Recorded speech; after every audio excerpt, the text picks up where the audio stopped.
If you do enough philosophy, as we do in this work, eventually you reach a point after a long while of doing it, after a lot of confusion and a lot of questioning and a lot of scratching your head, trying to get the answers, but really not being able to get clear, straightforward answers, you come to the point where you wonder, well, what's the point? Is there even any point to doing this work? It just all seems like a mind game. It all seems like mental masturbation. It all seems like it doesn't have any practical purpose and that I'm just wasting my time. Have you gotten to that point yet in your own philosophical investigations? A lot of times people will leave these kinds of comments under some of my more philosophical, metaphysical type of episodes, where they will say, okay, Leo, so yeah, you're talking about this thing here and that esoteric thing there and this abstraction here and this principle there, and you're talking about how reality is not real and it's imaginary and God and whatever else. But what's the point? This all sounds like word games and mind games. But that is the point. The point of philosophy is precisely to realize that reality is just a mind game. It's all a mind game. But be careful, because people don't appreciate what that means. And what I want to communicate to you, the only thing I'm trying to communicate to you in this episode, is just the significance of what that means. It's much more profound than people realize. Because people also use this as an excuse or as a way to hand wave away philosophical investigation. A lot of people don't even begin philosophical investigation because they just short-circuit it by saying, oh, well, it's all just a mind game. Yes, but you don't really know that. You're short-circuiting the process, and you have to be careful about that, because the process teaches you things you wouldn't otherwise understand about how your mind plays these games. For example, I was into philosophical questioning since I was a teen. Very early in my teenage years, I would question everything. I was very skeptical about everything, which shouldn't surprise you at this point. How did I become this way? I was doing this basically since I was a child. Now, back then, it wasn't clear to me where it was taking me, how far I could take it, and why I was doing it. I was just doing it because I was just innately curious. It was just curiosity. But anyways, my mom would always poke fun at me at this. She would always say that, oh, she had a Russian word for me, which translates into English as the unbeliever. She would call me the unbeliever. Because all the time I was doubting everything. I was doubting even things that you wouldn't normally doubt. Like, for example, I remember when I was like in third grade, or I don't know, third, second, fourth grade, somewhere around there, where we were learning the multiplication tables. And for the life of me, I couldn't understand why 0 times another number is equal to 0. That didn't make sense to me at the time. And so, my mom would help me with my homework. And anyways, she was just telling me to like memorize these multiplication tables. But it didn't make sense to me why 0 times 2 is equal to 0. It didn't make sense. And so I didn't believe it. I was skeptical about it. And she didn't have a good way of explaining it to me, but, she's like, well, she was telling me that it's basically true, and she just wanted me to memorize it. But I didn't want to memorize it because it didn't make sense to me. And so she called me, I remember she would call me an unbeliever, the unbeliever. Leo is the unbeliever. And I did this all across everything, with everything in life. And also the reason I'm bringing up my mom is because when I would try to engage with her philosophically about certain things, trying to get her to question stuff, she would very quickly dismiss it as just like, oh, it's just philosophy. It's useless. Don't worry about it. That was her attitude. And that's still her attitude today. Anything that I explain to her, that I talk about with Actualized.org, all the like deep metaphysical stuff, anything that I explain to her, she can listen to it, and she's fairly open-minded. She'll listen to it, but she could even listen for an hour, me talking about God and consciousness and reality and metaphysics and epistemology and this and that, and how things are unreal. And then at the end of that hour of conversation, she'll just say, yeah, but that's just all philosophy. And see, it's an ingenious defense mechanism that the mind creates. And so that in itself is part of the mind game. So yes, everything is a mind game, but when I say that, I mean everything is a mind game. I mean everything. The problem with the way that my mom uses that notion, and the way that many I see who leave these sort of comments under some of my episodes use that notion, is that they use that notion, again, in a biased, selective manner. So when we're talking about deep philosophical stuff, they might even listen to it, and then at the end of it, they'll just say, oh yeah, but it's all just a mind game. But that's not what I mean when I say everything is a mind game. That is not the lesson of philosophy. The lesson of philosophy is not just that philosophy only is a mind game. It's that everything is a fucking mind game. That means science is a mind game. That means religion is a mind game. That means business is a mind game. That means relationships are a mind game. That means marriage is a mind game. That means sex is a mind game. That means your ideas about yourself, your self-esteem, your self-confidence, all of your limiting beliefs, that's all a mind game. It means motivation is a mind game. It means school and university is a mind game. It means government, politics, and society are a mind game.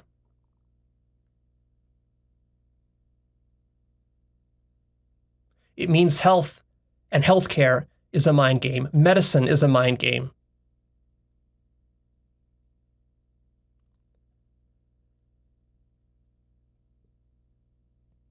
And ultimately, it means that physical reality itself is a mind game.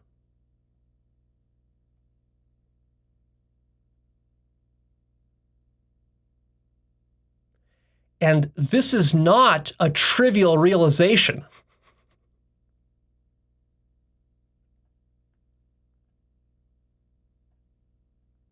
Is very significant. But there's a very big difference between realizing this at the level that I'm trying to get you to realize it at versus the level that, like, for example, my mom uses that as an excuse. Because it's applied very selectively only to those things which she's not interested in or which perhaps threaten her sense of reality and life. But you see, when I tell her, yeah, but your life, don't you realize that means your whole life is a mind game? Life itself, birth and death are a mind game. Pain and suffering are a mind game. All of your problems, all of your family problems, your relationship problems, your financial problems, these are a mind game. But you see, no. She says, no. What are you talking about, Leo? Those aren't mind games. My money problems are not a mind game. Those are real. And of course, that's the mind game. It's an infinite mind game. You see, the problem is that you think the mind games are confined to some narrow, finite portion of reality. And usually you use that on those portions of reality that you don't like and that you're biased against or that you're threatened by. So this then becomes a very big trap with serious consequences for serious people. Serious business people, they take their business very seriously. They don't treat it like a mind game. They don't realize it is a mind game. But then when they look at philosophy or spirituality, they'll say, oh, that's all a mind game. Religion, that's all a mind game. Politics, that's all a mind game. But they don't treat their business that way. And they certainly don't treat their family and their children that way. See, if you're having going through a divorce with your spouse, and it's a turbulent, nasty divorce, and you're being sued, and you're going to lose all your money and custody of the children in that divorce, see, in the middle of that, you don't think that's a mind game, even though that's exactly what it is. That's all that it is. It's layers and layers of nested mind games there that you and your spouse and your lawyers are all playing, and your children too.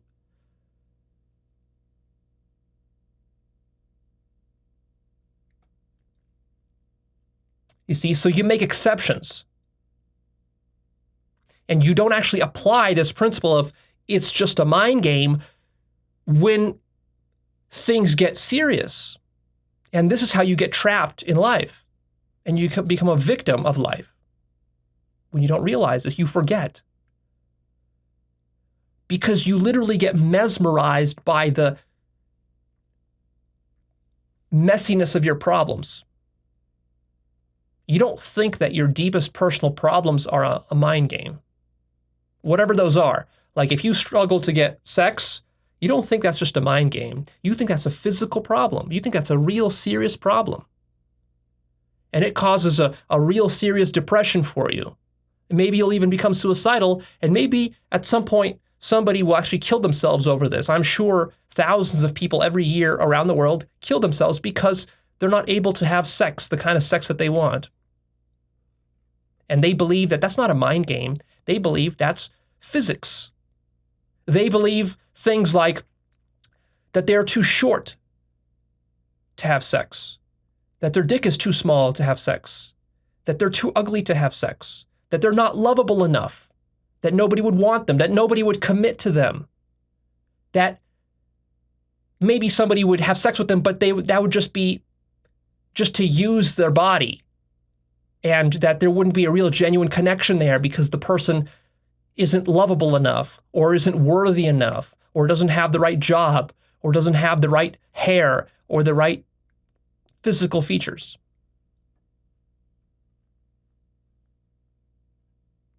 And all of that is not treated like a mind game. Go try to convince an incel, for example. Go to an incel forum where all the incels hang out and try to convince these incels that everything they're doing on that forum, where they are developing this toxic ideology against women, this toxic worldview against women, and also against attractive men, where they believe that they can't get laid because they're not attractive enough, and because women are shallow and only want to sleep around with the most attractive chads, with the biggest jaws and the biggest muscles and the biggest cars and the most money and all this sorts of stuff. Like they develop this ideology. Go try to convince one of these incels that, hey, that's just all a mind game that you're playing on yourself. That's the last thing you'll be able to convince them of, is that. And the reason is precisely because if they admit that, then the entire mind game would collapse. Like a house of cards. So that's precisely the one thing they cannot admit.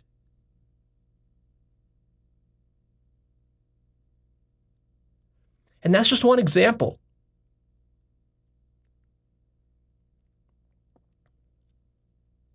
How about your relationship problems, your marriage problems? These are all mind games. You're playing mind games every single day with the people that you love, with your family. The problem is that you don't treat them as such. You don't treat these things like mind games. You're not dismissive of these problems. Why? Because it's part of your survival. And of course, as we've talked about in the past, survival is the ultimate mind game. Because birth and death are themselves just mind games. Literally things you're imagining in your mind. The importance of being alive, This is a mental bias. It's an arbitrary bias that you've developed. The idea that you're going to die. This is an arbitrary idea that you've picked up. It's not true. And you saying, no, Leo, it is true. I'm going to die one day. Yeah, that's the mind game that you're playing, that I'm trying to point you to, that you're in denial about. And denial, and then denial of your denial, and denial of your denial of your denial is the mind game.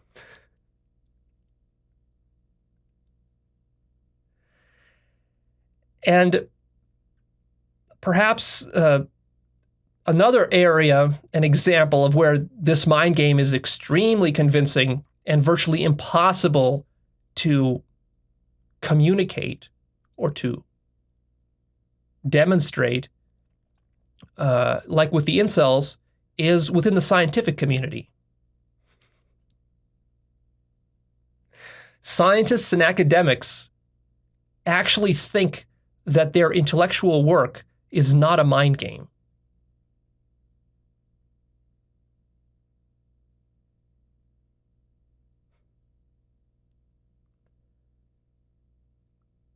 I mean, it's ridiculous when you really think about it, because if you just zoom out a little bit and think about what science and academia are, it's obvious that these are mind games.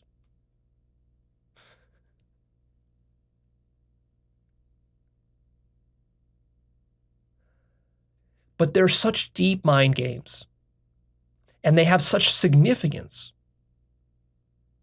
that people get mesmerized by them, lost inside of them, doing them for years and decades. They build entire careers and lifestyles out of these communities and epistemic paradigms, that it becomes their survival.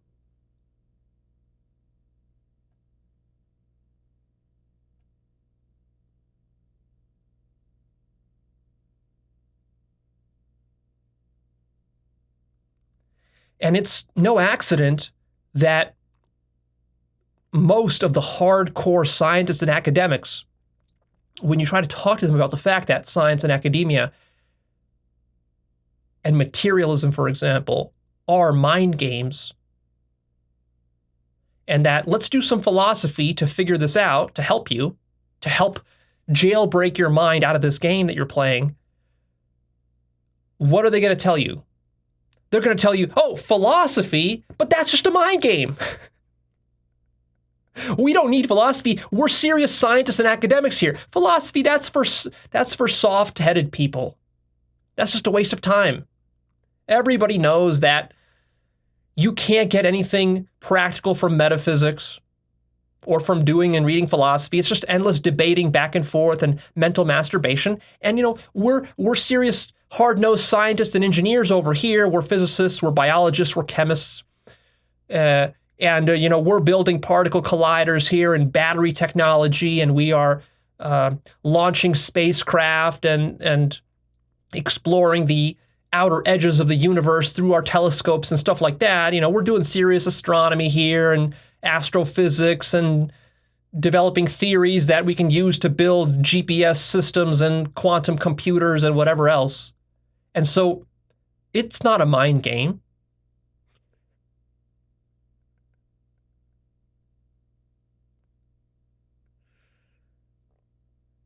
How self-serving of you to frame it that way, isn't it?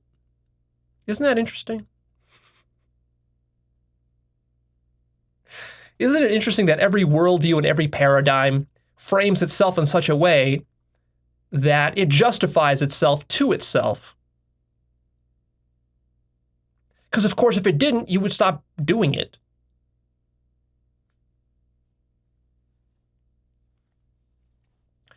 So again, the problem here is the way in which skepticism is misused.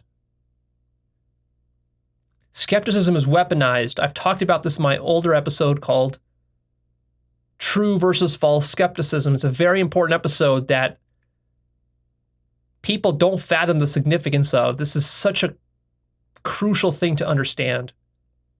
Watch yourself doing this like a hawk. Your mind will abuse skepticism, applying it in a self-serving manner, weaponizing it in order to dismiss those things that threaten your worldview and threaten your mind and your life.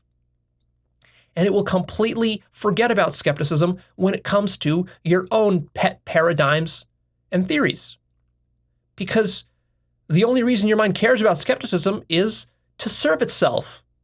You don't really care about truth. You care about using skepticism to defend falsehood by misapplying it selectively. And this is, for example, what many of the right-wingers do when they're skeptical about, like, climate change. They will pretend when they're debating about climate change, they will act as though they're being very skeptical in a sort of a, philosophical, almost as though they're trying to be these good philosophers and truth seekers. So they apply skepticism in this manner to climate science. And the reason, of course, they're doing that is because a lot of these people get paid by the oil and gas industry, or they have relatives that work for the oil and gas industry, or because they subscribe to an ideology where they simply don't want to take responsibility, collective responsibility for the environment. It's difficult. It's emotionally difficult to take responsibility for your footprint on the environment. That takes a higher level of cognitive development and moral and spiritual development, because then you're going to have to change what you eat, how you drive, how much water you use, how much gas you use, what companies you work for, if you take that stuff seriously. And that will harm your survival in many cases. You see? And so this air of skepticism is put on like, oh yeah, I'm being very skeptical and rigorous, when in fact you're not being skeptical and rigorous. Because if you were truly being skeptical, you would be skeptical of the skepticism that exists around climate denial.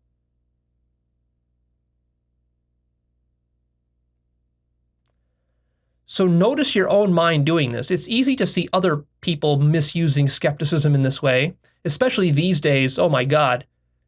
We have so much abuse of skepticism. I don't think I've ever seen this much abuse of skepticism ever in my life as we have right now in the middle of this COVID epidemic.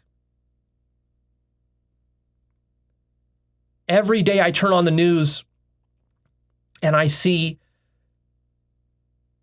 people horribly mangling skepticism about masks, about vaccines, about various kinds of medicines. And there's a even more general skepticism when it comes to this attitude of distrust towards mainstream media and towards government in general, and towards corporations and towards elites.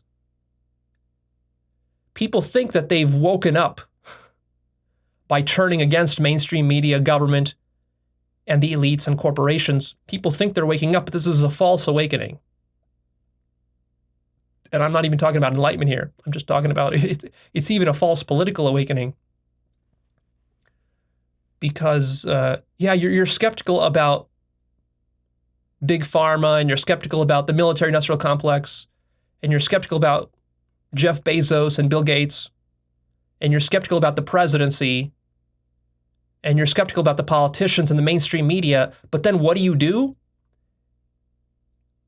Out of that foolish notion of skepticism, you swing your pendulum to the other end, and you go down ridiculously, patently false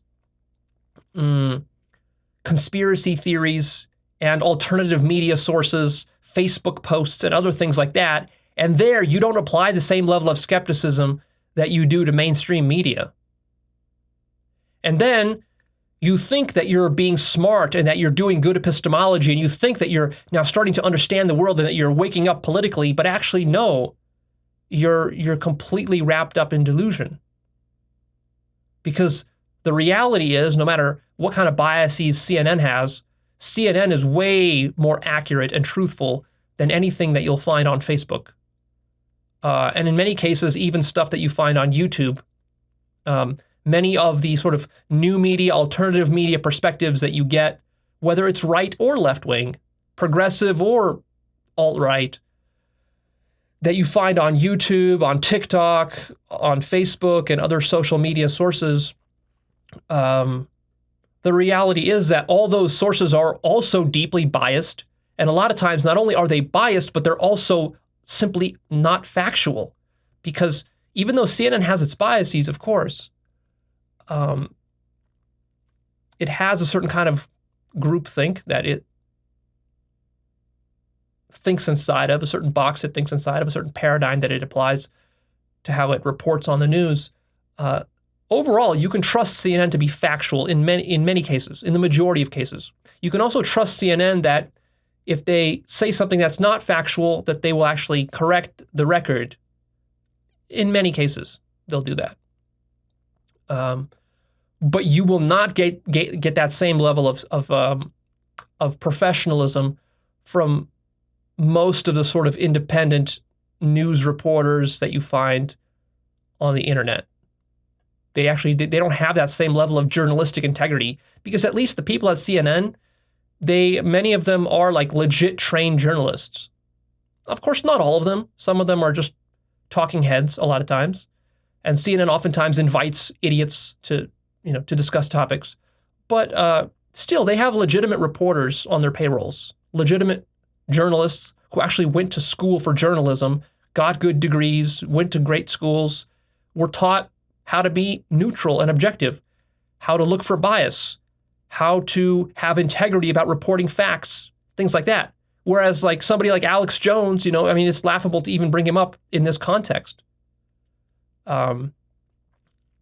So you see, this is the danger with skepticism. If you're going to be skeptical, you have to be skeptical in an unbiased way. And that's exactly not how most people are skeptical. They're not skeptical about their own mental, intellectual conclusions. They give preferential treatment to their own pet theories and prejudices. And then what ends up happening is just through confirmation bias, you develop an entire ideology by being skeptical against the elites or the corporate people or whatever. Now, am I saying that you shouldn't be skeptical about the elites and the corporate folk and the government? No, of course you should. But you should also be skeptical, and even more skeptical, about all the conspiracy theories out there and the alternative narratives that exist. And you should especially be skeptical about anybody who has built a career against the elites. You see these sorts of folks on YouTube, and I'm sure in other places. I mostly visit YouTube. I don't spend a lot of time on other social media, but I'm sure you see this everywhere on social media, is that there are entire people nowadays who have built careers and entire brands out of shitting on mainstream media and the elites and the corporations. And they've gotten huge followings of millions of people. And I can just see how these people follow this anti-elitist, populist rhetoric, and they're just getting suckered. These people are getting suckered because there's a little veneer of skepticism there, but they're getting suckered into this populist ideology, and that too is just an ideology, but it's not recognizing itself as such. You see? And it's going to lead to more problems than it really fixes. And so that too is a mind game. So the mind game is infinite. It's a mind game within a mind game within a mind game within a mind game within a mind game. You think you've unraveled one mind game, and actually you've just realized that that's the next mind game that you're playing. That's how this works.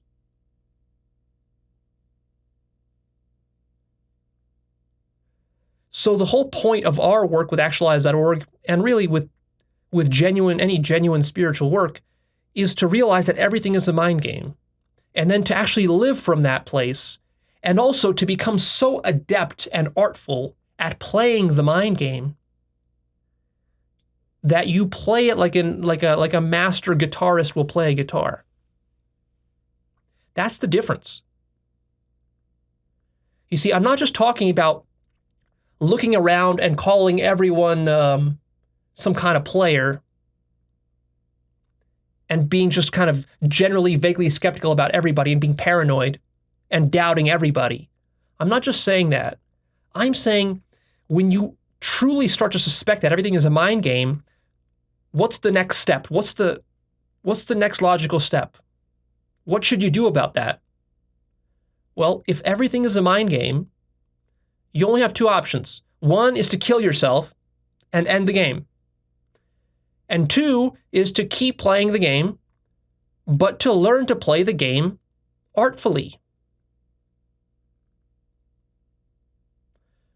I guess you have a third option, which is just to go back to sleep and continue playing the game artlessly the way you've been playing it, which is, in fact, that option is the option most people take. So what does it mean to play the game artfully? Well, the way that you learn to play a game is that you study how the game is played.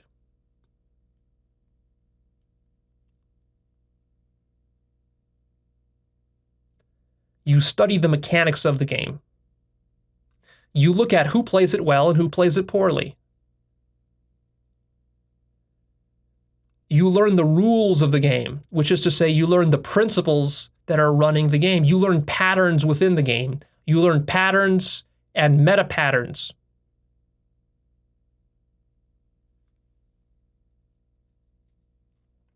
And then you actually go out and play a few of these games yourself, and you make mistakes, and through trial and error, and then also self-reflection, you play a game, then you look back and analyze your own game, and then you say, how did I play that one?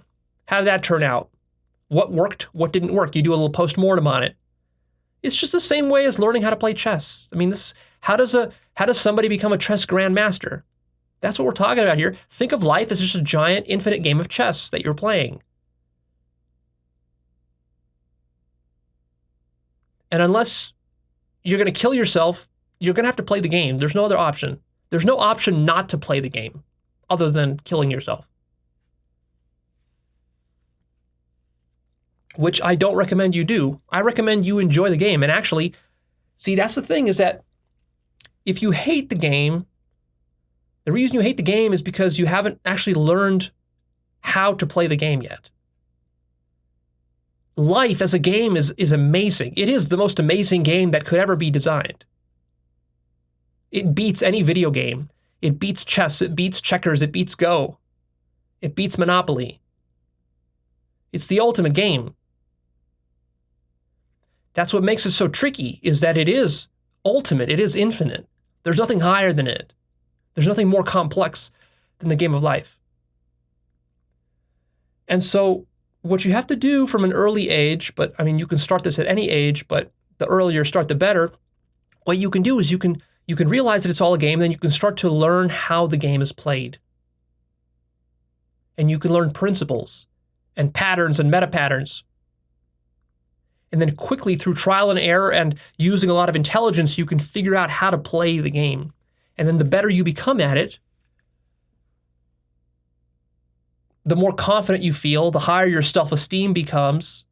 You also start to get some of the fruits and rewards that are possible by playing the game well.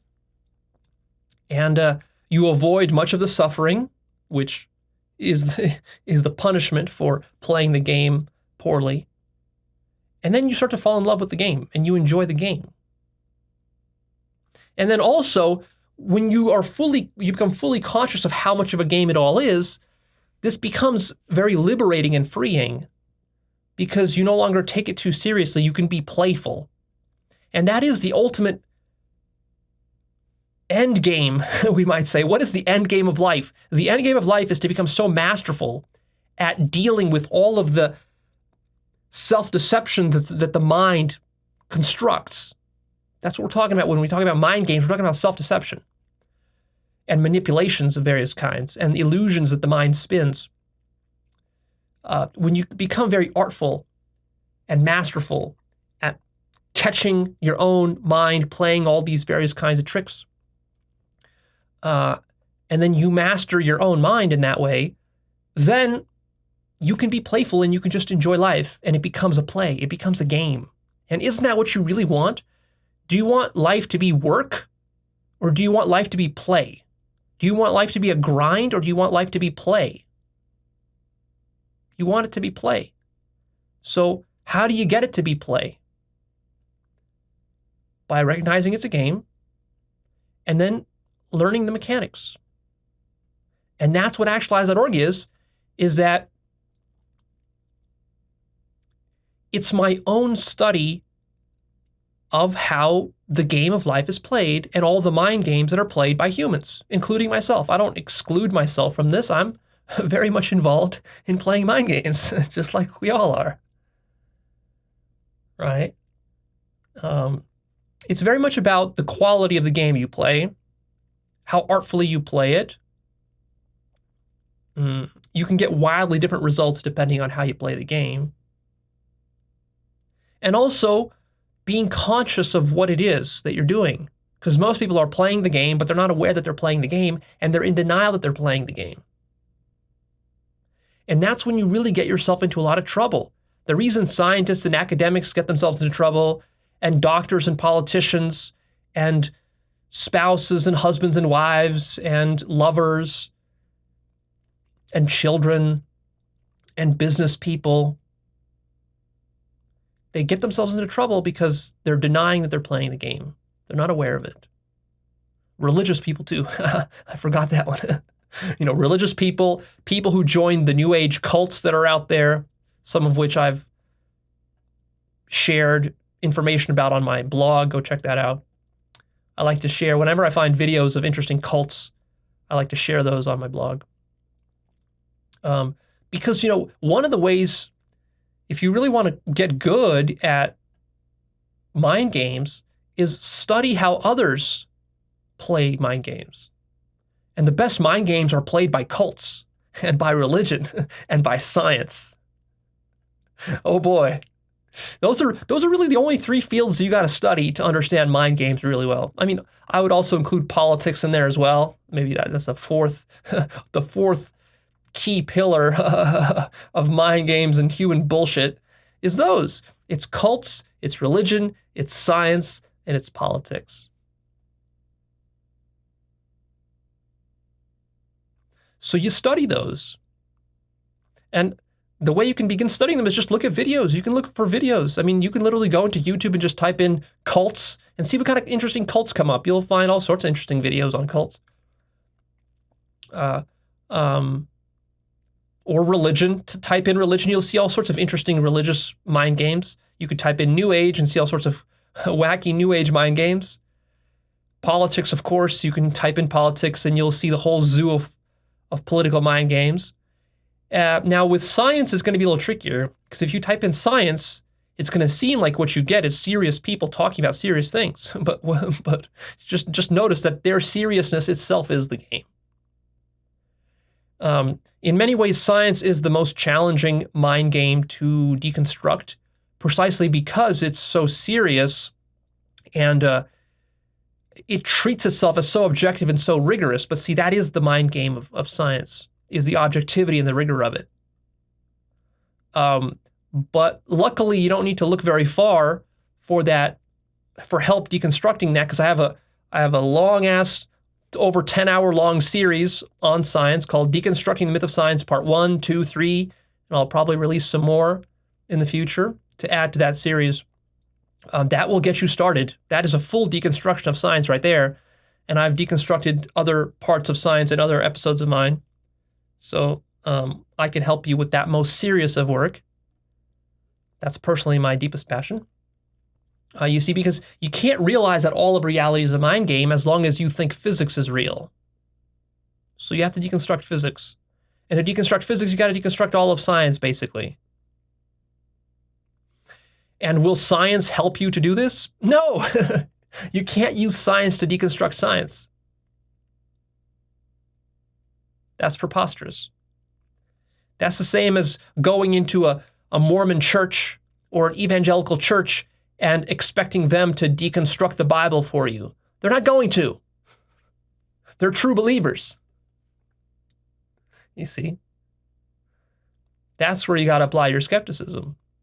You got to see that that's a bubble. That's a bubble that they have, a hermetically sealed ideological bubble that they've constructed, the Mormons, the evangelicals, and also the scientists and the academics.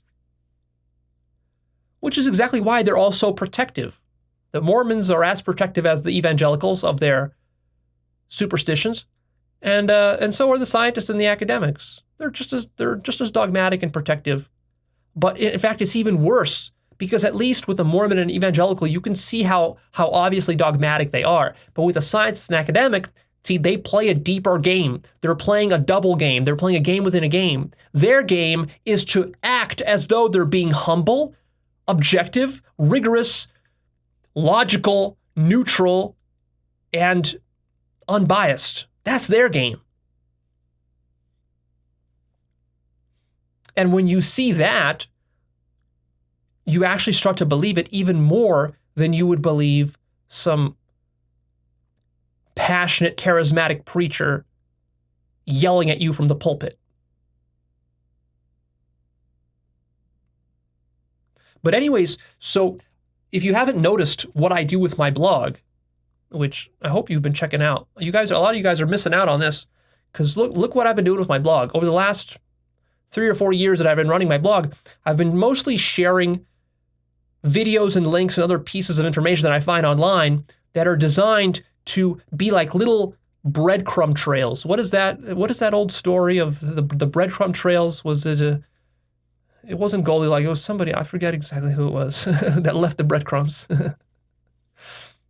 Anyway, some girl left some breadcrumbs to find her way back from the evil witch's house or something like that. Was it Hansel and Gretel? Yeah, maybe. Anyways, I need a refresher on my folktales. So yeah, I'm trying to leave a breadcrumb trail for you with every blog post where I am posting little clues. A video here about a cult, a video here about some political, nut job, a video here about Alex Jones, a video here about some scientist saying something delusional, a video here about some new ager doing something weird.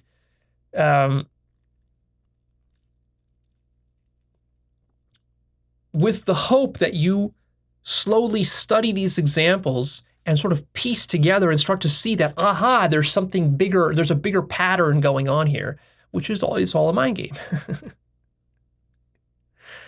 And so I'm trying to highlight for you, like, here, look, you could play the mind game this way, or you could play it this way. It could take the guise of a religious person. It could take the guise of a scientist. It could take the guise of a new ager. It could take the guise of a spiritual guru. It can take the guise of a man or a woman.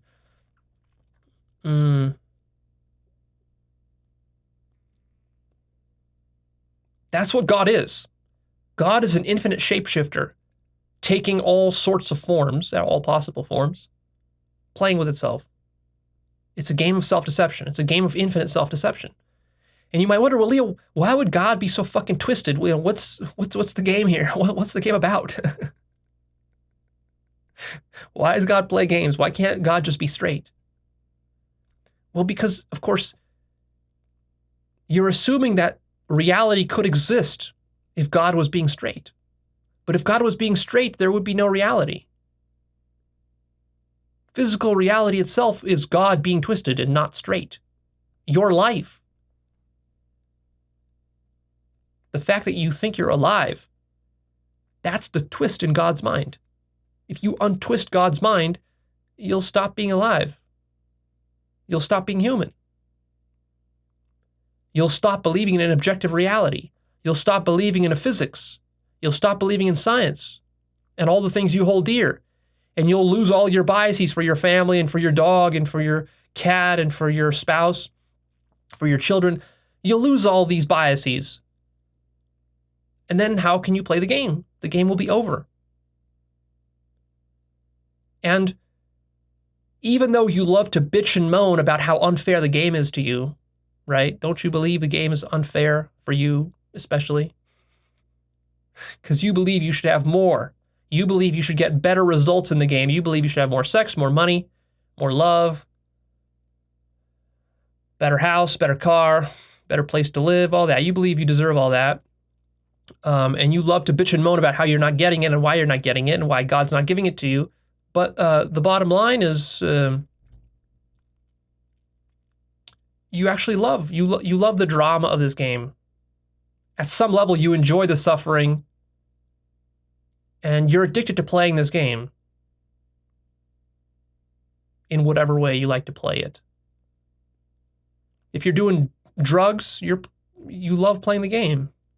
If you're having sex, you love playing the game. If you're jerking off, you love playing the game. If you're having children and you love playing with your children, you're playing the game. If you love business and earning money and bossing people around, you're playing the game. If you love conquering your competitors, you're playing the game. If you love social justice and fighting for progressive ideas to improve society for the world and for the downtrodden, you're playing the game. If you love defending tradition and traditional values and heritage and preserving society against the crazy Marxists and socialist types and the utopians, you're playing the game. You love playing that game. You don't want to give up playing that game.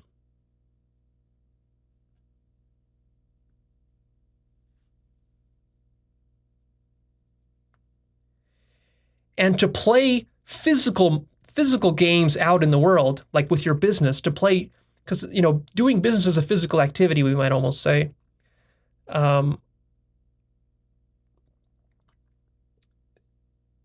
That's a game, but that game necessitates that you play games in your mind, you see? Because it's the games you play in your mind that then dictate how you're going to run your business and how successful your business is going to be. Likewise, when you're building a physical family with children and a house and cars and this and all that, you also have to play games in your mind to do that, to sustain that. See?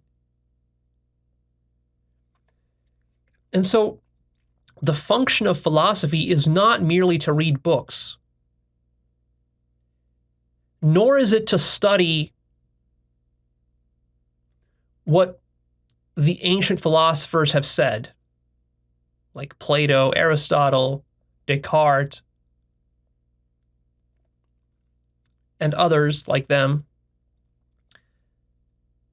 In fact, the studying of the history of philosophy and the reading of philosophy books is its own mind game.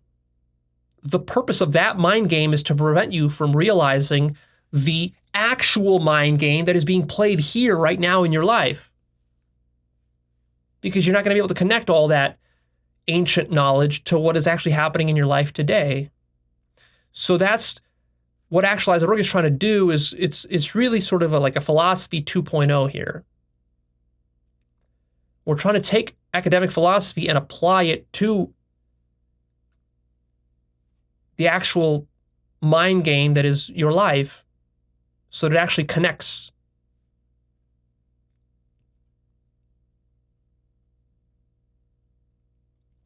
But if you're not careful, you can turn Actualized.org into its own mind game. Your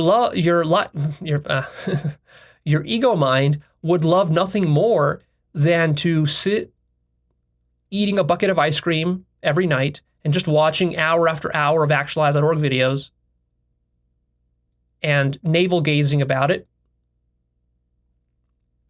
masturbating about it, and not changing your life, not actually applying the lessons, not actually doing your own investigations and contemplations into the topics that I talk about, just taking me at my word, or debating and arguing with me, which itself is a very low form of the mind game here.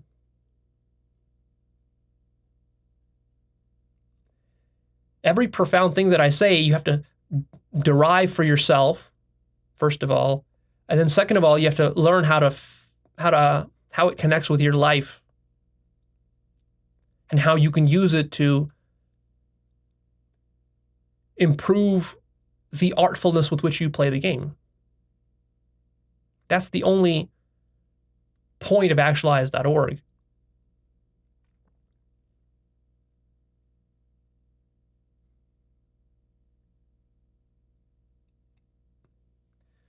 So philosophy does have a very important point. Philosophy, in a sense, you could define it as the study of the mechanics of the mind game of life and reality. You really study it deeply. And in fact, you have a love for the study of the mind game. See, most people love to play the mind game, but they don't love studying how the mind game is played. Because that's a meta function, you see. We talked about that in the episode called What It Means to Go Meta.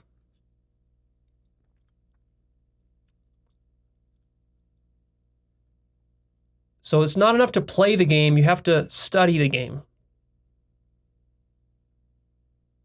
What's the game about? What does it mean to win the game? What's the difference between people who are playing the game artfully and those who are not? What causes suffering within the game? How do people deceive themselves within the game? What are all the possible ways, and how am I doing that to myself?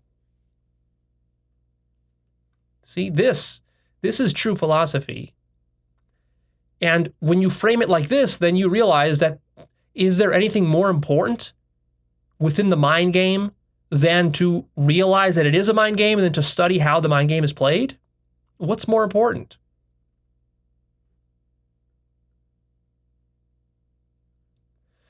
So there's a bit of a paradox here, is that when you first start studying how the mind game is played and how it is a mind game,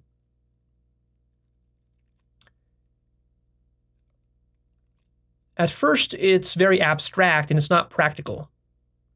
And people around you will look at you like you're a little bit nuts. Like, why are you even studying this stuff? What's the point? They don't see the point because they're not thinking very far. They're only thinking about, how do I play the next move? So they're like desperate chess players just looking to make the next right move to save their king because they're about to get checkmated. That's the desperate situation that most people in life find themselves in. But see, if you're a wise chess player, you realize that it's already too late. That game they're playing, they're going to lose. It's already too late what they're doing. If you really want to play chess well, you got to study long before you actually enter into any competition. You got to actually study by yourself the different moves and the different opening tactics and gambits that exist within chess. You got to study the history of chess and all the famous games that have been played, and you got to play test games on yourself against yourself or some other opponent who's like a teacher of yours that you're practicing with, who can show you the different moves and the different tricks that exist. You see? And so you prepare yourself. But see, when you're preparing yourself and you're sitting there reading books about chess, somebody who's just eager to make the next move in a chess game, he's going to be like, why are you reading that book?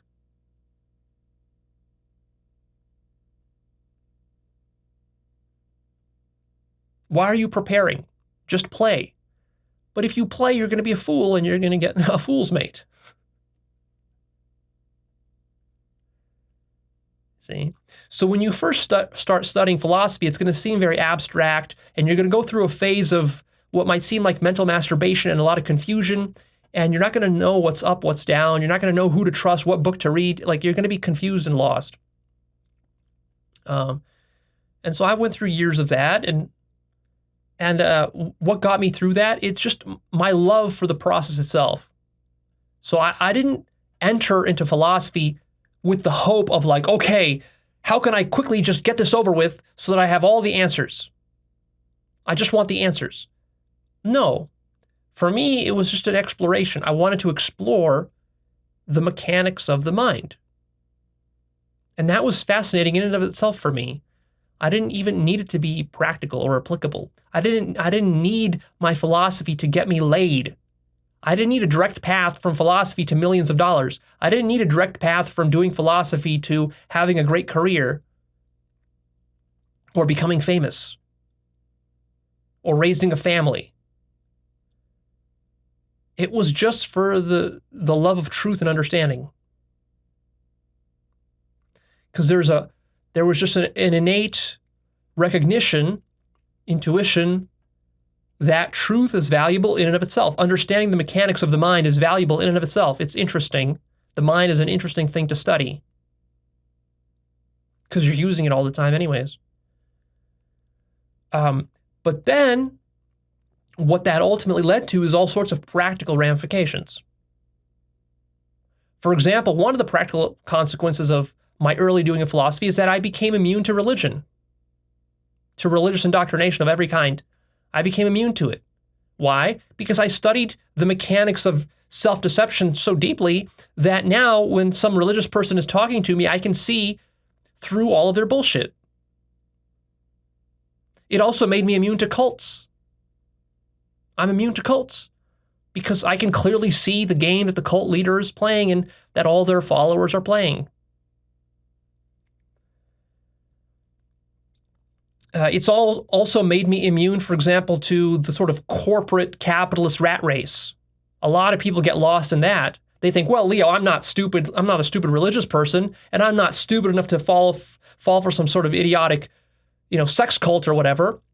Yeah, okay, fine.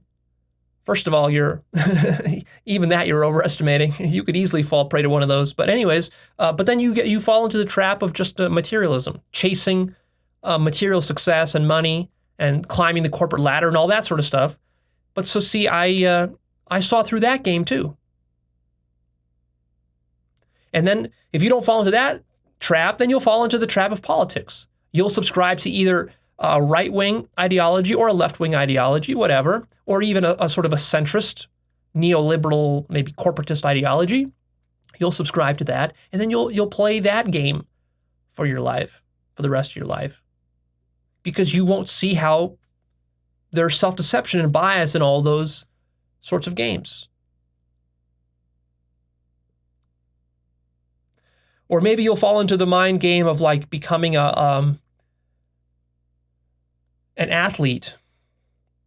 One of the saddest things that I think almost nobody talks about is like we had the Olympics recently, the Tokyo Olympics, and like when I see those young Olympic gymnasts and athletes doing their fancy stuff in competition, like to me it's almost like watching a dog show.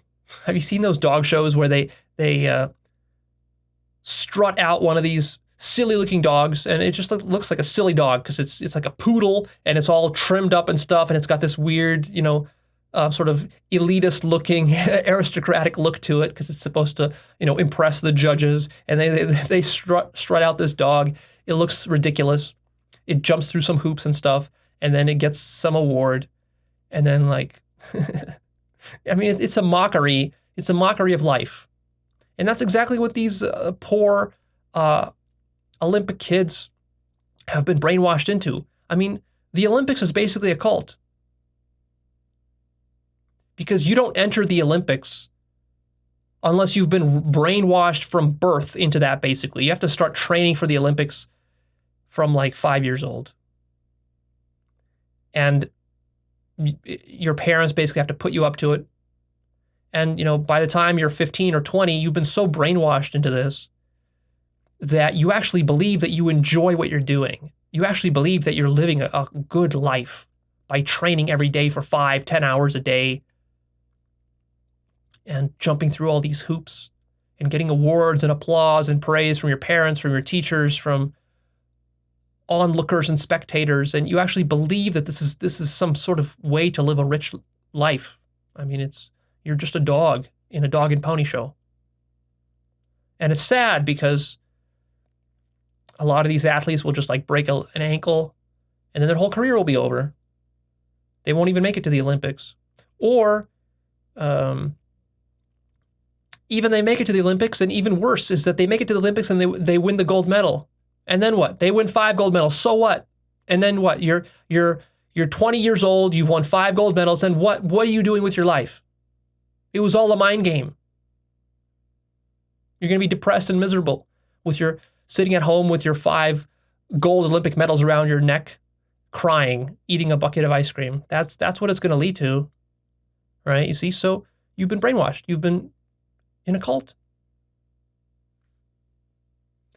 And, one of the biggest cults I avoided was academia. When I was in university, I was seriously considering, what am I going to do with my life? And I was seriously considering becoming a philosophy professor. I've talked about this in the past. I was really supposed to be a professor in academia in a university somewhere. And then very, very quickly and astutely, as I started to research, I actually bought a book about how to become a professor. I researched that, and I realized the whole thing is a fucking racket. Becoming an academic professor is a fucking racket. And academia is just a cult. And I realized very quickly that the reason that I wanted to do philosophy was to get to the truth. And I realized that I'm not going to get to the truth through academia. I realized that it was just it's a cult. It's not about the truth at all. You can't get to the truth through academia, which is why no academic understands what truth is. No academic can tell you what the truth is. Ask them. They'll mumble and stumble, and they won't give you a clear answer because they don't know. So I avoided that. All because I was just self-introspecting, reflecting, and studying the mechanics of self-deception. Now, that doesn't mean that I'm immune to self-deception. Again, people get this so wrong. I talk about self-deception a lot. That doesn't mean that I'm a master of it and that I'm not capable of deceiving myself. I certainly am. And in fact, I'm constantly aware of ways in which I'm deceiving myself that I haven't let go of yet, or I haven't fully brought myself to surrender yet. I'm constantly aware of that. It's a never-ending process of being aware of that. And then there are so many other ways that you can get tricked in life. In fact, I'm going to have a whole episode coming up soon in the future where I'm going to teach you actually how to avoid getting scammed and conned in life. You want that episode? It's a very practical one. You'll love it. I have a lot of experience with how to avoid getting scammed and conned and tricked. And I'll explain that then. But yeah, I mean, it's very easy to lose all your money in financial investment mind games. Investing is a whole mind game. The entire investment industry, house cards. I've also avoided political dogma. Like some of you will think, no, Leo, you're politically dogmatic and all this. You're such a leftist. But I also avoided actually getting stuck into a political ideology. Thanks to this work, thanks to this philosophy. I've avoided a lot of potential relationship problems that I could have had as well. I haven't been perfect. There are traps I've fallen into for sure. I'd have to think about it deeply to remember all the traps I've fallen into. But for the most part, I've avoided a lot of shit that a lot of people do not avoid, especially youngsters as they're growing up, simply because they take these things for granted. They take philosophy for granted. They think it's all just fun and games and that they don't need to study philosophy. Well, when you don't study philosophy, what ends up happening is that you become a fool. And you have to learn the hard way. See, with philosophy, you can foresee the traps and preemptively avoid them. Whereas when you don't study philosophy, you don't see the meta patterns. The only way to discover the patterns is by hitting your face into a brick wall. And then each time you're doing that, you're losing 5-10 years of your life. Like you hit your face into a brick wall of some new age cult. That's 5 years of your life right there that you just lost. Maybe more. Maybe you'll also lose your family as a result of that. Maybe you'll even lose your entire life savings as a result of that. That's how these cults work. Or you hit your face into the wall of the brick wall of religion. You get indoctrinated into that for 10, 20 years. You've lost half your life with that toxic ideology. And even if you leave it, remnants of it will remain deeply rooted in your mind for the rest of your life. You'll be suffering with that. Or you get into academia. Or you get into the corporate rat race That's 10, 20 years lost right there. And also your health. You're going to lose your health in that rat race too. And you're probably going to lose your wife and your husband and your children, maybe even from that.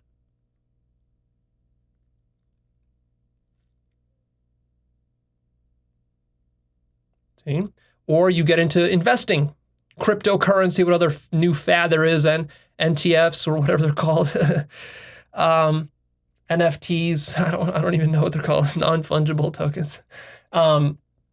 So yeah, like you get involved in something like that and then you lose your life savings in that. Why? Because you didn't realize that all of investing is a mind game. You actually were greedy and you thought you're going to get rich. You weren't skeptical enough of your own greed. And, as they say, pigs get slaughtered on Wall Street. That's how investing works.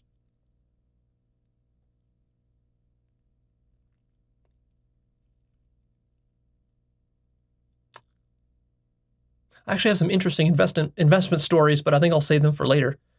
When I was really young, my brother and I, we invested in early internet stocks, like AOL stocks back in the late 90s when the first internet bubble didn't burst yet. And we actually made like over $100,000 just on AOL stock. Very interesting. Of course, we lost it all when it burst. But that was one of my first experiences with some of the trickeries of investing, which is why I'm still careful with it today. But anyways, yeah. So what's the point? The point is that it is a game, but it's also a serious game because it's the only game in town. These mind games are all that there is. That's why it's so difficult to see that it's a mind game, because when all you have is an infinite mind game, well, you confuse it for reality.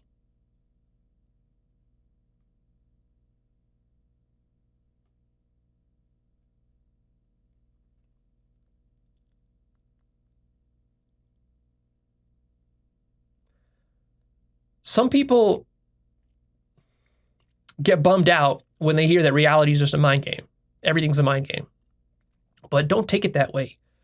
Why are you bummed out about that? This should be the happiest news you've ever heard. Why would you want reality to be something other than a game? Don't you like games? Games are fun.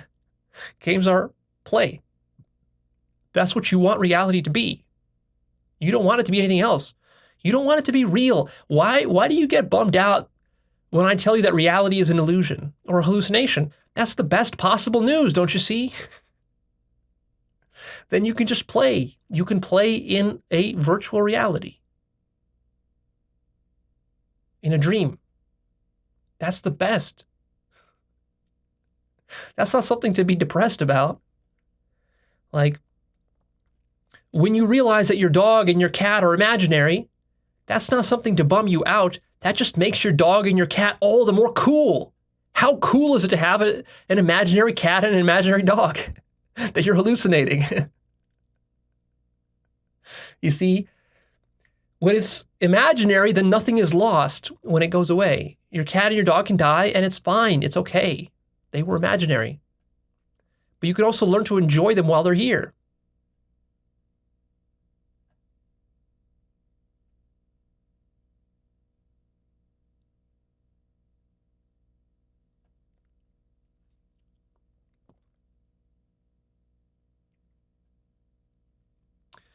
So what I recommend is that you actually treat the game seriously, especially at first.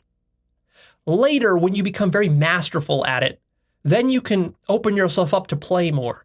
But at the beginning, especially if you're young, treat the game seriously. See, a mistake would be if you say, oh, well, Leo says it's all just a mind game, so I'm going to go do some heroin. What's wrong with that? It's just a game. And then I'm going to go just have sex indiscriminately. And I'm just going to not do any work or discipline myself in any way. I'm just going to play video games all day and smoke weed and sit on my mother's couch in her basement. And I'm not going to go out and socialize. I'm not going to push myself to talk to girls and to to develop relationship skills. I'm not going to develop any career skills. I'm not going to go to school. I'm not going to get good grades because, Leo, good grades, that's just all a game. And of course it is. Grades mean absolutely nothing. It's all just a game. But at the same time, there is a difference between being an F student and an A student. And even though grades are all just a game, I was an A student.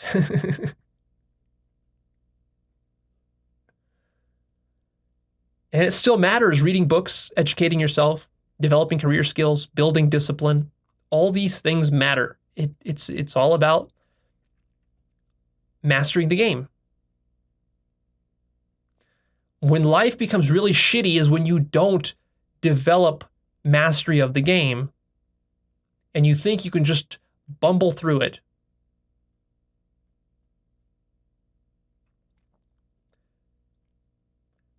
That's when your life can really suck. So there's sort of a paradox here where on the one hand, you have to be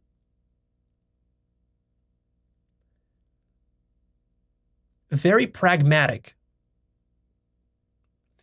In fact, I would say ruthlessly pragmatic in life. You have to take things like money and business and your career and skill development and discipline and motivation and relationships. You have to take these things seriously. And you have to do what is necessary to be done to succeed in those areas of your life.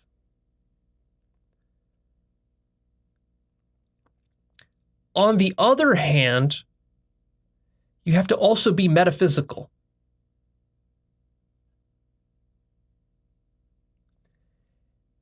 You can't just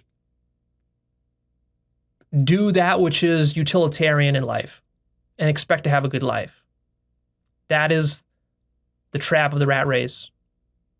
That is just success for success's sake. You have to be metaphysical where you can stand back and you can observe and to see the true nature of why those practical things are being done and what they're being done for. And you have to put them into a proper, larger context. If that context is missing, that's the problem with most successful people, is that they're very pragmatic, but they're missing the metaphysical component. On the other hand, you have the other types of people, which are the hippie New Age people who tend to be very metaphysical, very spiritual, but they're completely lacking in the pragmatic aspect of life. They're not able to earn enough money to pay their bills or to handle other practical things. And so that's one of the things that I want to really teach you with Actualized.org and to demonstrate to you with Actualized.org is the idea that to live a good life, you really need a synthesis, a beautiful synthesis, a sort of a yin-yang synthesis of the pragmatic and the metaphysical. And you got to combine the two together. And you got to let the metaphysical inform the pragmatic, and you got to let the pragmatics also to some degrees inform the metaphysics of your life.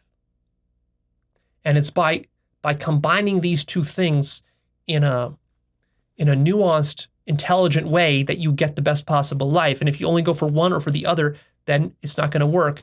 And so what I see is that most people, they either fall too much into one camp or into the other camp.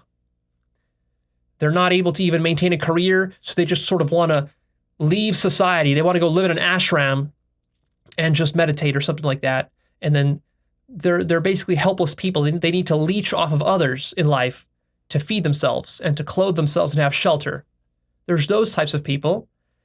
And then there's the sort of strictly business people, business-oriented people who just go out and do a bunch of business and they become very successful and all that, but they're going to miss the happiness, the satisfaction. They're going to miss all of the spiritual connection to reality. They're going to miss God, love, truth, beauty. They're going to miss out on all of that.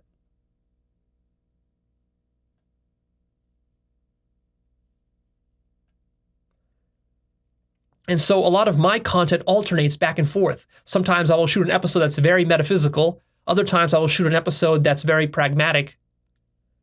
And sometimes people look at that and say, Leo, that's very kind of schizophrenic of you. Like, choose one lane, stay in one lane. And my point is that no, the whole point is that we're interweaving these things together like a double helix.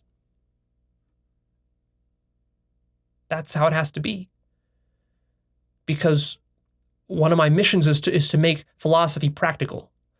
But while I'm trying to make philosophy practical, I can't sell out its heart and soul just strictly for the purposes of your survival. So a lot of people tell me, like, Leo, you know that most of your people can't fathom and access these, deep levels of consciousness or some of these abstract metaphysical truths. Why don't you just make a bunch of videos that are just like very practical? Teach us how to have better sex, teach us how to make money, teach us how to start a business, I could do all that. And that's what most of you need. But also there's a lot of that already on the internet. You can find practical stuff, practical teachings. You can find that's most of what self-help is about. What's rare is an intelligent synthesis of these two. How do you combine these two things? That's what's really tricky. That's the fine tightrope walk that we're doing here with Actualized.org. So anyways, I don't think I concluded this thread. Earlier, I was talking about how when you first start doing philosophy, it's very abstract. You go through a period of a few years where you're kind of lost in theories and you're confused and all this. And maybe you think it's all pointless. You don't know what makes sense, what's true. You just keep going and keep pushing. And also, as you're doing that, keep one foot in the practical side of things. You can keep doing your philosophy and at the same time also building some career skills. You should have some practical skills that you're building. For example, build some computer skills, build some drawing skills, build some film editing skills, build some music composition skills, build some writing skills, build some speaking skills, these like just down-to-earth skills. This is what actually people will hire you for. You need some of that. For example, when I was in university, I was studying philosophy. I wasn't just fooling myself that, I can just study philosophy and everything is going to somehow work itself out in the future. I knew that I was studying philosophy, but I'm not going to get paid for philosophy. I knew that. It doesn't take a genius to know that. So I had a plan. I had a backup plan. While I was learning philosophy, because philosophy doesn't have to take that much time to learn, I was also teaching myself game design. That was my practical skill set, game design. I was studying how to build games, video games. I learned technical skills in scripting, programming, web development, UI interface, Photoshop, 3D Studio Max, animation software, ZBrush. Like, I learned very technical skills, like very fucking technical skills, in addition to doing my philosophy, because that's how I was going to pay my bills. So make sure you have something like that going for you. You need a practical plan for the material things in life, and you got to take those seriously. And I was ruthlessly pragmatic when I was starting my first business. My first business had nothing to do with personal development. I didn't even know personal development existed when I started my first business, and I didn't know anything about spirituality. Right? I was ruthlessly pragmatic. And you have to be to start a business, because business is about ruthless pragmatism. You can't go into business with your airy-fairy, new agey ideas. God is not going to save you in business. The only person that will save you in business is yourself. And you got to be very careful with the finances and with how you design your product, how you market your product, who you market it to. You got to have planning for all of that. It has to be realistic. It has to work in the real world. Real strategy. Go watch my episode called really old one. I think it's called Strategic Thinking. It's a very good episode. Oldie but a goodie. So I was ruthlessly pragmatic, and if I wasn't, there was no way I would be able to make it to where I am today. So that was a period of my life where I was ruthlessly pragmatic. Also, when I got into pickup, I was ruthlessly pragmatic when it came to pickup and to getting better with women, with dating women. And I did that for a few years. And I did the business for a few years. And so I swung my pendulum towards the pragmatism side. And then once my business was established and I was earning some decent money, earning 6 figures on a passive income from that, and getting some success with pickup and stuff like that, then more of my time was freed up. Business takes a lot of time. More of my time freed up, and then I was able to swing my pendulum towards the opposite direction, where I started reading more books, more philosophy, doing that, thinking about deep things, studying self-help, and I swung the pendulum to the other end, and I became more metaphysical. And then after years of, I started doing very kind of practical self-help at first, but then eventually that practical self-help got into really metaphysical types of self-help and led to ultimately spirituality, led to psychedelics. And then the psychedelics sort of blew me open into the really crazy, abstract, very philosophical, metaphysical, spiritual dimensions of life. And when I swung my pendulum in that direction, then my business suffered because I wasn't being that practical. And my results with pickup suffer too because I wasn't being very practical. I stopped going out. That's right, and that's okay. The point is that you're going to be swinging back and forth throughout your life. You're going to have those phases and chapters in your life. Go check out my episode called Life Unfolds in Chapters and Phases.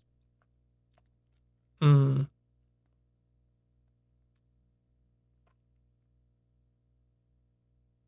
then you combine the two.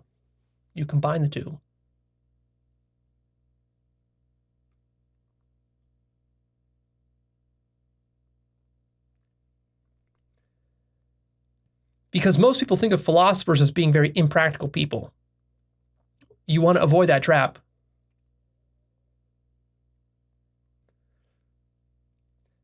You want to make sure that your philosophy is not purely academic.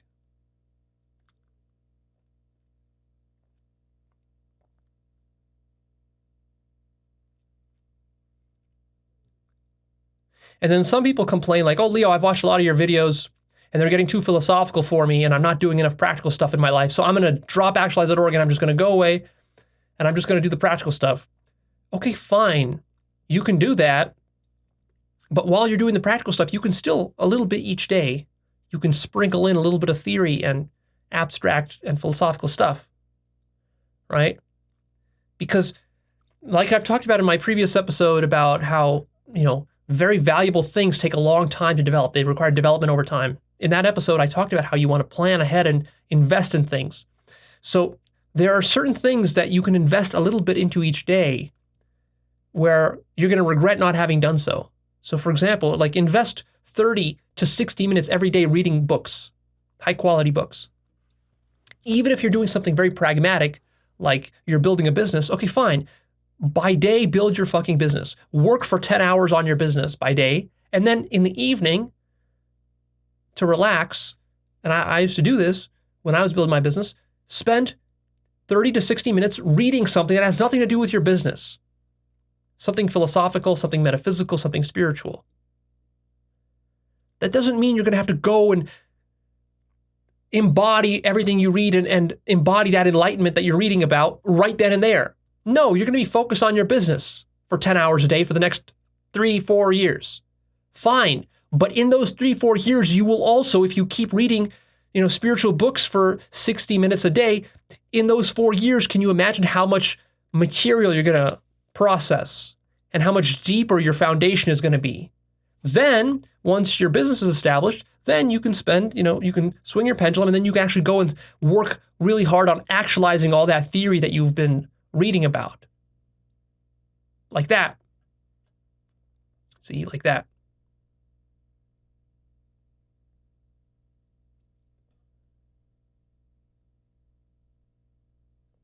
A lot of spiritual people struggle with ruthless pragmatism. And there is a sort of an existential trade-off here. What you'll notice is that a lot of the greatest yogis and mystics and gurus, that a lot of them are not so concerned with pragmatic stuff. Like if you think about someone like Ramana Maharshi, he lived in a cave. He didn't give a fuck at all about pragmatic stuff.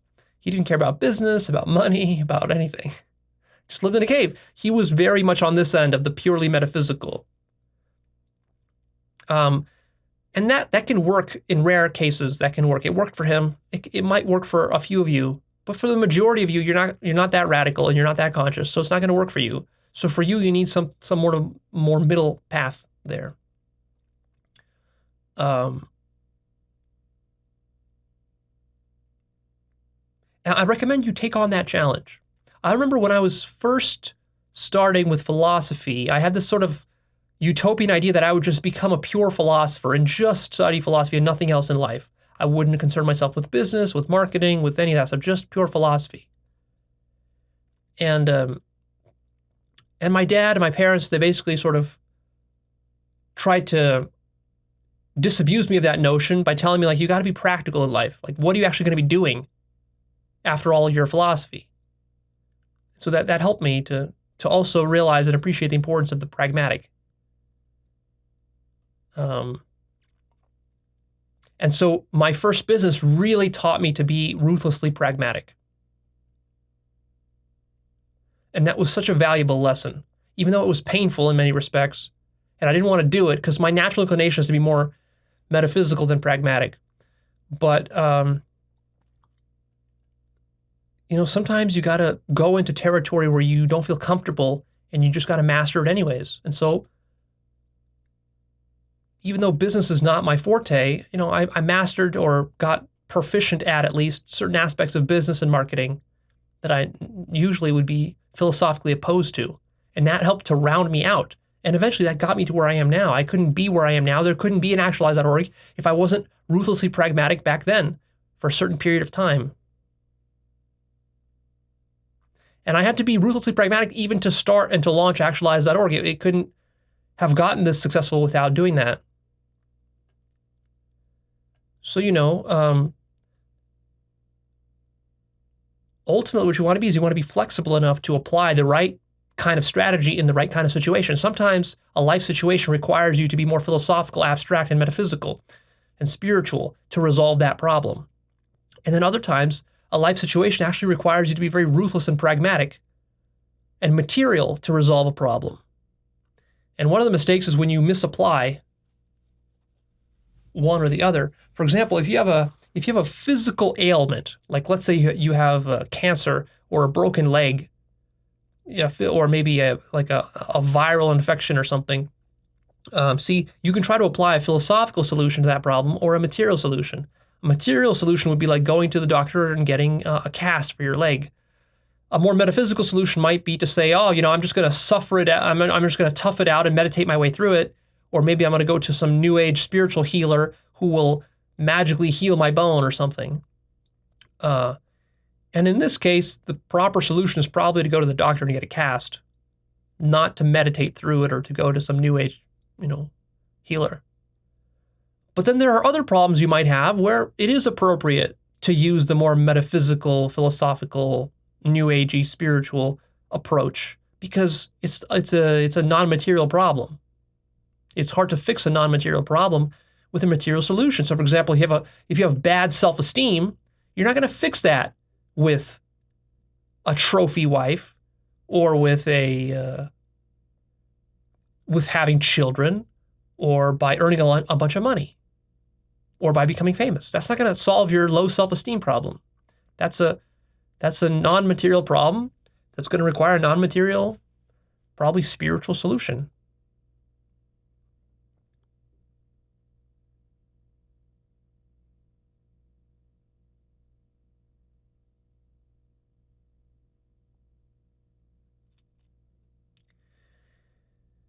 If you're struggling to attract women, for example, there's a very easy material solution to that. You know what you do? You start going out every night and talking to women.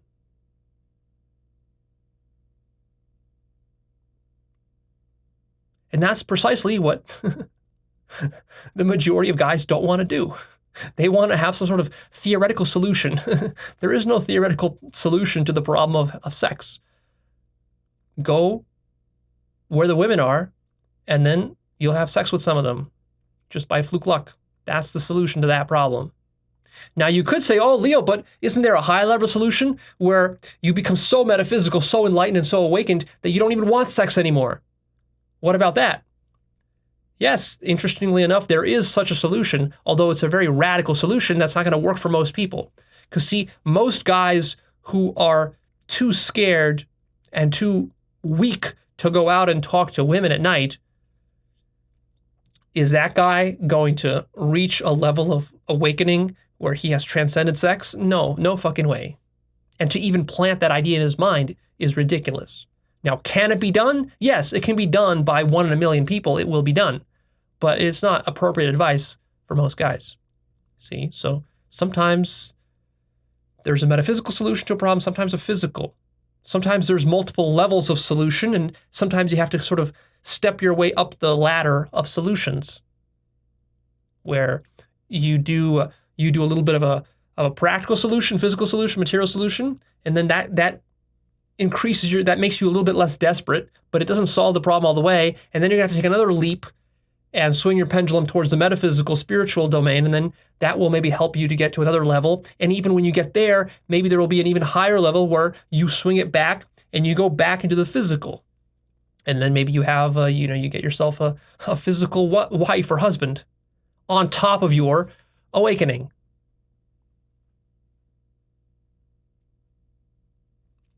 See?